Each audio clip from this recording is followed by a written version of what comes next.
If you're a Scrum Master or technical manager, you should be responsible for verifying adherence to the rigorous quality plan.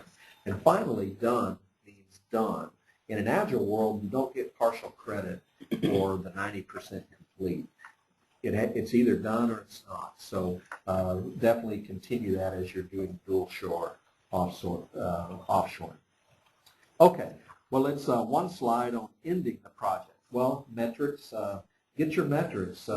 Focus the metrics in on agility and distributed teams, and store these off for historical purposes, because planning the next project you can go back and look at those. For example, what was the ratio of local to offshore resources? What were the features delivered? What was the time to market, etc. Also perform a special dual shore cost analysis. Now, when you do this, though, remember you cannot just compare labor costs. You have to factor in the so-called hidden costs of travel, the additional video and teleconferencing infrastructure, the communication cost, etc.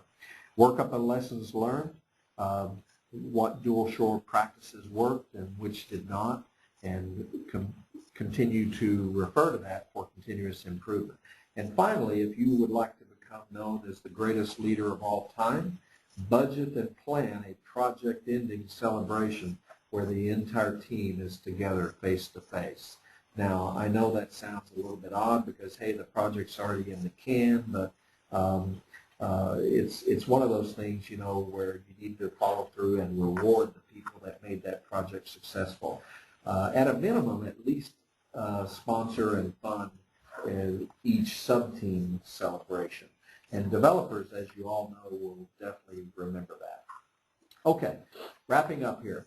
Dual shore Agile. What is the business case? Well, effectively, the business case is emerging. It's been used since '03 with mixed results. It's matured very well. The challenges and the best practices are becoming very well known. So it's coming into focus. Now, remember the previous numbers. I said dual shore development, you'll gain a 20 to 40% savings. Agile, you'll gain a 30 to 40% savings. Well, I wish that dual shore Agile was a cumulative effect and it would equate to 50 to 80% savings, but I really don't see that. So it's not simple math. What I do see, though, is you will be able to gain an additional 10% bump in your savings and about 5 to 10% more in designer productivity. So the net result is a typical savings of about 40 to 50% can be achieved. There are some initial case studies on this, but not a lot to date.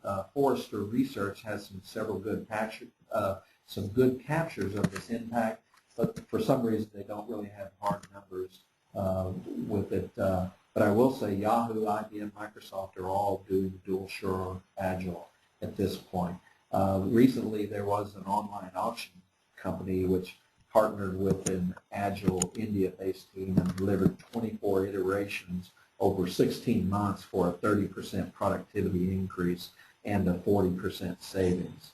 At Samsung, where I led an Agile development team in Richardson, Texas, and Bangalore, India, we actually did an $8 million development project for $3.5 million, which equates to a 56% savings. And that software is now deployed in over 12 Samsung Telecom products. So the early results are in, and it is promising, but again, it does require a different approach to development.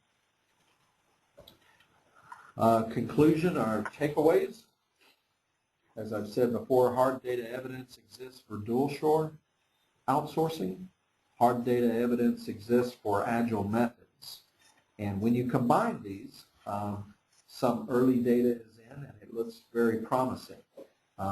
However, you're likely, if you do combine these, you're likely to need some specialized expertise, a little bit of attitude adjustment regarding sharing the pain, and some new solutions to fill in the gaps. The good news is that the best practices are now known and becoming more well known every day. And I'll leave you with this. Some Agile purists say that Agile is contradictory to dual shore outsourcing. I even remember attending a conference a few years ago where Agile was purported to be the answer to stop offshore outsourcing.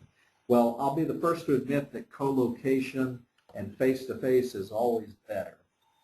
But we need to recognize, especially in these tough economic times, we need to recognize that our company leaders are always searching for more lean and efficient workflow. So as a practical pragmatist, I accept that challenge and I ask myself, can dual shore Agile really work effectively together? My answer is yes, with a caveat. It does require some additional work and some new ways of thinking.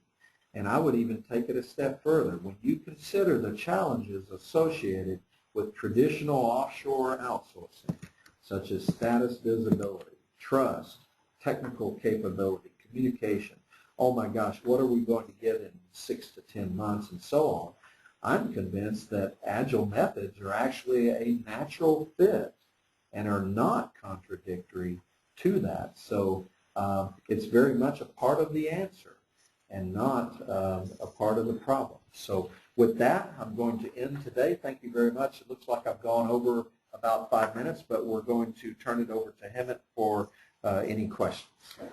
So let's do this. We have a couple of questions, Mike, here, and I think what would be better is if all the participants, you guys have been patiently listening. If you have any other questions, you can please go ahead and submit those in your panel.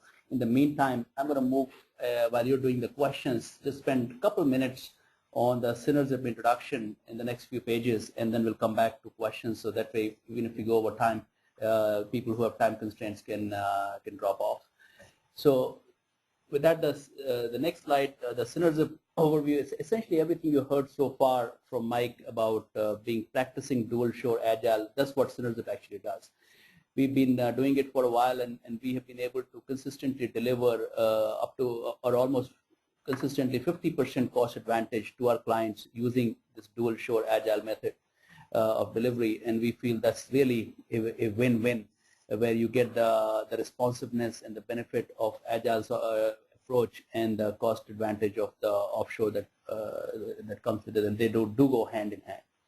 So do think of us when you have needs for software product development, where we can actually help you with both adoption of Agile practices and doing it in a dual shore model. The next page just gives you a glimpse of some of our clients, so you get a sense of who we work with. Almost all our clients, and I see it because the images on these pictures take a few minutes to refresh. I think it's come up now. So this gives you a glimpse of almost all our clients are small to mid-sized companies with their preponderance in Texas, but we do serve clients on East Coast and West Coast, and we do serve some larger companies, as you can see the names. But we have essentially perfected the model for dual shore product development, and with people like Mike working with us, we can actually even help you adopt and help you with the training and adoption needs also. So with that, let me turn over to the question and answer part of it now. Let me see what questions we have. Mike, as I collate the questions, one of the questions that has come up is what kind of a productivity or how much time should one allow for to get a offshore and a dual shore team get to a level of stable productivity? Right. It's an excellent question. I've seen it happen as early as 3 months into it. I would say to give a range, it would be you can reasonably expect within 3 to 6 months to start seeing these types of savings and productivity increases. So the bottom line answer is 3 to 6 months.